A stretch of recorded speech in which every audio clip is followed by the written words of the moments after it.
Chag Sameach to all my friends in SW3 and beyond.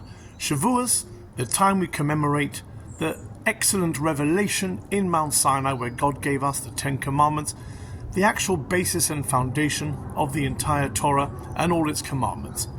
We also read the story of Ruth on Shavuot. It's a tradition. People ask, why would one do that? What is the connection between the story of Ruth and the giving of the Torah? They say that the season was the same, the harvest season of the wheat and the end of the barley season, and it happened at the same time. But that is an interesting connection, but there must be something deeper than that. There are many other connections given, and one I heard only last week from Rav Yosef Miller.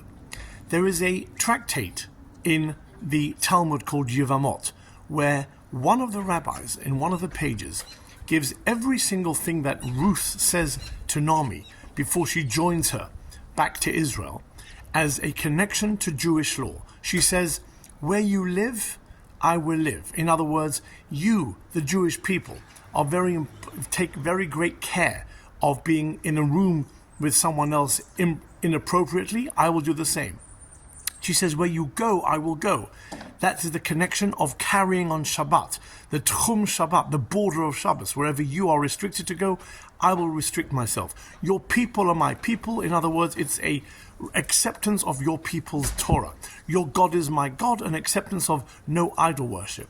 And where you die, I will die. The acceptance of the 4 deaths that the Beth Din decree on someone who has sinned in a very bad way, and there I shall be buried. She says, even though I'm a convert, and converts are sometimes buried outside the community, I don't mind.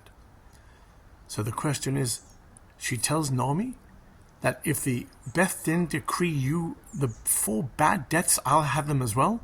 Why would she think that her mother-in-law is going to be given such a bad death of whatever sins she does, those 4 terrible deaths?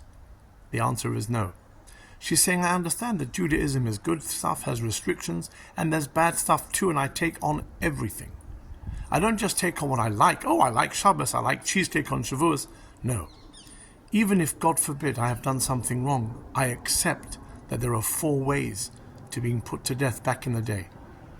One needs to take on everything on Shavuot, the good and the bad, the rough and the smooth, and just go in God's way. And that's what we rededicate ourselves for on this Yom Tov. Have a wonderful, enjoyable, peaceful Yom Tov.